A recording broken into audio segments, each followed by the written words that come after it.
Hi everyone, it is Jen and I'm going to show you a bit about the ruler in Microsoft Word. Now make sure that you head over to the View tab and that you have checked off the ruler icon right here, and this will activate your ruler. And depending on how zoomed in you are, the ruler will look a bit different because the ruler will zoom in and out with you depending on the size of your view of the page. Now, I would like you also to look very closely at this tiny little icon here. This icon here is very important for working with the ruler, and it can be a little bit tricky when you first get started. When you're using the ruler icon, these parts do different things. This very top part will adjust just the first line in a paragraph. So if I, for example, have all my text selected here, and I hover over this top part, and I click and drag, you're going to notice that the first line of all of my paragraphs are adjusted. All of them. Now, I didn't want my headings adjusted here, so I'm going to have to go back and fix that in a little bit, but this is just an example.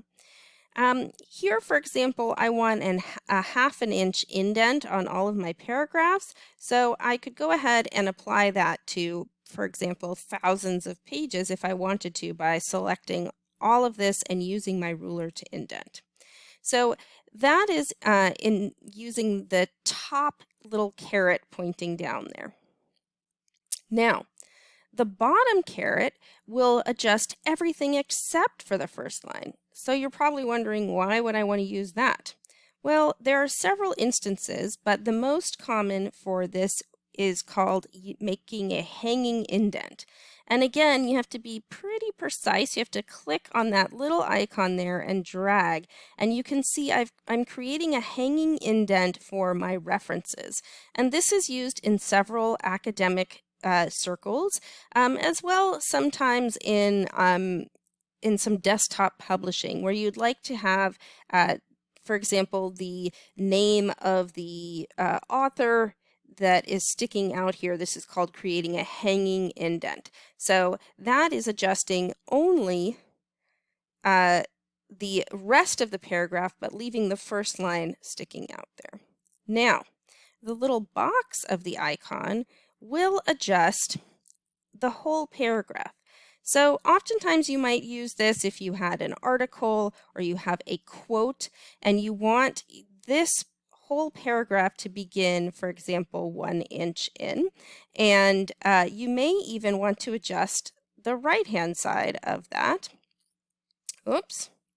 I'm going to undo. I have to make sure I'm grabbing the correct caret here. And I may want to adjust so that I have just this part of this paragraph indented from either side. And that's using this box to adjust the entire paragraph, and the right-hand caret here to adjust the right-hand indent of the text. I can also make adjustments. Let's say I'd like to adjust this paragraph here, and I'd like to indent it by half an inch. I've created an indent, and that's the last action that I did.